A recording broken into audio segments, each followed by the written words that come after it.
Welcome back to संघर्ष IQ. आज के सेशन में हम 7th to 13 अक्टूबर वीक के करंट अफेयर्स को पढ़ने वाले हैं। जैसे कि नोबेल पीस प्राइज 2024 जो कि मिला है जापानीज एनजीओ निहोन हेडेंक्यू को for their role to achieve a world free of nuclear weapons. Then Indian Institute of Skills recently inaugurate हुआ है मुंबई में। वर्ल्ड पोस्ट डे 2024 ये ऑब्जर्व किया जाता है annually on 9th of October. Then National maritime heritage Complex बनने जा रहा है in the state of Gujarat in Lothal. Then 21st ASEAN India Summit 2024 जो कि रिसेंटली कंक्लूड हुआ है लाओस में इन विंशियाने लाओ, जहां पे हमारे प्राइम मिनिस्टर मोदी ने भी इसमें पार्टिसिपेट किया। So let us learn all this current affairs together. First is the Nobel Prize for Literature 2024 was awarded to Han Kang.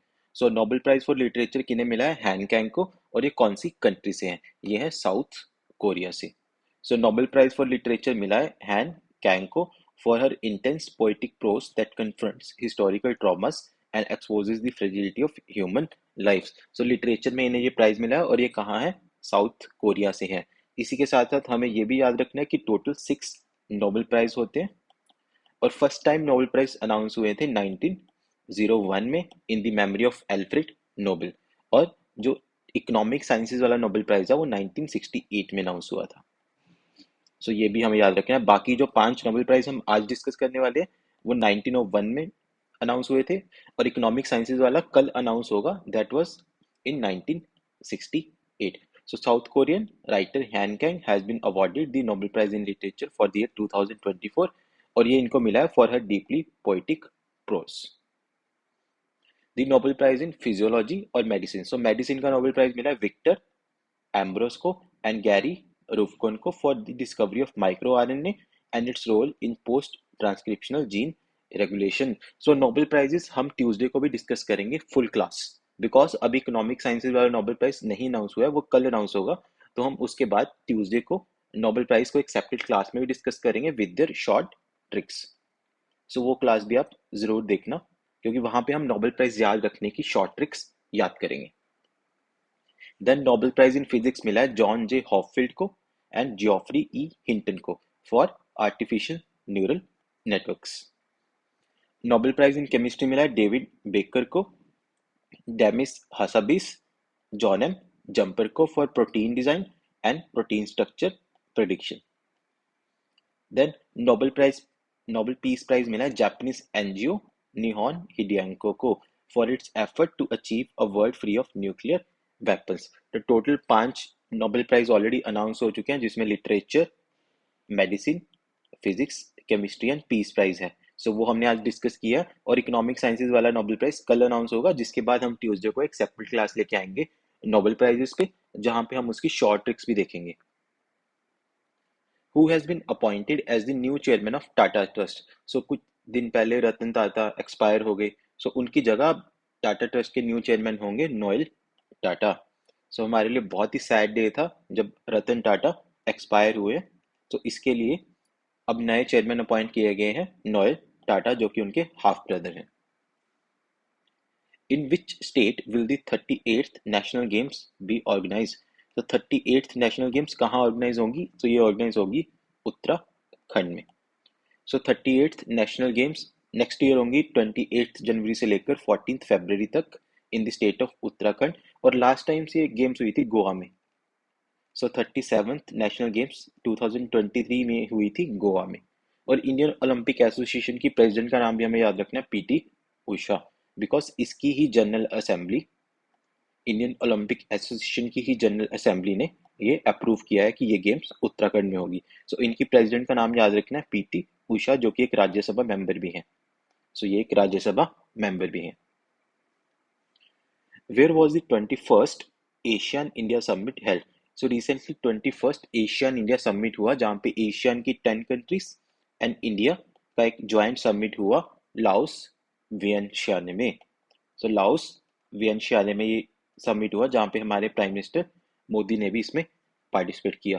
So prime minister Narendra Modi recently visited Vientiane Laos for the 21st ASEAN India summit, और इसी के साथ साथ उन्होंने participate किया 19th east Asia summit में। So ASEAN India में total 11 countries participate करती हैं, 10 एशियन और एक India. And East Asia summit में टोटल 18 कंट्रीज पार्टिसिपेट करती हैं, 10 ASEAN countries and 8 other countries. So हमें एशियन के बारे में भी पता होना चाहिए। एशियन की फुल फॉर्म याद रखनी है, association of south east Asian Nations. So association of south east Asian Nations, जो कि 1967 में बैंकॉक डिक्लेरेशन के थ्रू एस्टैब्लिश हुआ था। इसका सेक्रेटेरिएट है जकार्ता, इंडोनेशिया में। एंड हमने लास्ट स्लाइड में देखा कि 21st इंडिया एशियन समिट हुआ लाओस में। एंड नेक्स्ट ईयर इसकी प्रेसिडेंसी होगी मलेशिया के पास। नेक्स्ट ईयर इसकी प्रेसिडेंसी होगी मलेशिया के पास। इस साल ये इवेंट हुआ है लाओस में। और हमने लास्ट स्लाइड में देखा था कि इसी के साथ साथ prime minister Modi 19th east Asia summit में भी पार्टिसिपेट करेंगे, जिसमें टोटल 18 कंट्रीज है, 10 ASEAN countries and 8 other countries, जैसे कि USA, China, Japan, south Korea, Australia, New Zealand, India and Russia. So total 18 countries हैं ईस्ट एशिया समिट में। ये भी हमें याद रखनी है, USA, China, Japan, south Korea, Australia, New Zealand, India and Russia. और इसी के साथ साथ हमें एशियन मेंबर कंट्रीज तो याद ही रखनी है, जिसमें टोटल 10 मेंबर्स है। और उसके लिए हमने एक शॉर्ट ट्रिक बनाई है, TV clip of MBBS. So TV clip of MBBS से आप एशियन की 10 कंट्रीज याद कर सकते हैं। Thailand, Vietnam, Cambodia, Laos, Indonesia, Philippines, Malaysia, Burma, Brunei and Singapore. So 10 countries हमें याद रखनी है। In which state will the National Maritime Heritage Complex be established? So National Maritime Heritage Complex कहाँ establish होने जा रहा है? ये establish होने जा रहा है गुजरात के लोथल में, जो कि एक एंशियंट साइट है। सो लोथल हमने आईबीसी में पढ़ा था, इंडस वैली सिविलाइजेशन में, कि एक कैपिटल साइट भी है Lothal, Gujarat. With the aim of preserving India's rich maritime heritage, development of national maritime heritage complex at Lothal in Gujarat has got central approval. So union cabinet ने under the leadership of prime minister Modi इसको approve किया है for national maritime heritage complex at Lothal in Gujarat. Which country won the bronze medal of Asian Table Tennis Women's Championship 2024? So कौन सी country ने bronze medal जीता है Asian TD women's championship में, और ये जीता है इंडिया ने। सो ये हमारे लिए बहुत इंपॉर्टेंट है, बिकॉज ये इंडिया का पहला मेडल है इन दी वुमेन्स टीम कैटेगरी। सो ये इवेंट 1972 से होता आ रहा है, और इंडिया का ये पहला मेडल है इन दी वुमेन्स टीम कैटेगरी। और इंडिया ने मेडल जीता बाय डिफीटिंग साउथ कोरिया। सो ये भी हमें याद रखना है। When is World Post Day celebrated every year? So World Post Day कब सेलिब्रेट किया जाता है? So World Post Day celebrate किया जाता है 9th of October every year। और इस साल की थीम थी 150 years of enabling communications and empowering people across nations।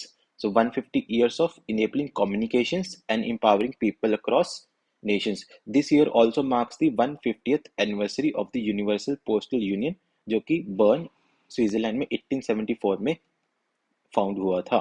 सो 1874 में यूनिवर्सल पोस्टल यूनियन फाउंडेड हुआ था, उसकी 150th एनिवर्सरी हम सेलिब्रेट कर रहे हैं as World Post Day on 9th of October। Asia's largest and highest imaging Chernikov telescope recently got inaugurated in। So Asia का largest and highest imaging Cherenkov telescope कहाँ inaugurate हुआ है? तो ये इनोग्रेट हुआ है इन हैनले, लद्दाख। जो लद्दाख में एक हैनले नाम की प्लेस है वहां पे।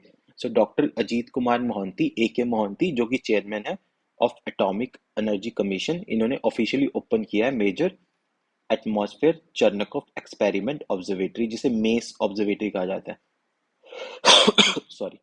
सो इसको याद रखना है, इसे मेस ऑब्जर्वेटरी कहा जाता है, जो कि हैनले, लद्दाख में इनोग्रेट हुई है। सो ये सिचुएटेड है at an altitude of almost 4300 metres.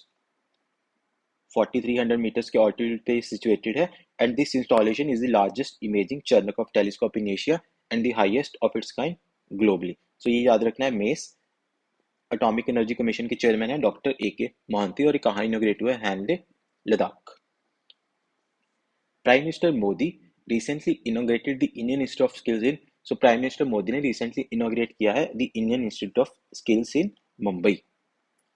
This institute is designed to train people for the future, focusing on skills that will be important for Industry 4.0।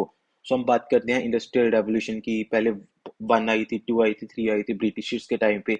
So this is the era of industrial revolution 4.0, जो कि era है of smart factories and advanced technologies. और ये institute हमें याद रखना है कहाँ इनोग्रेट हुआ है, मुंबई में।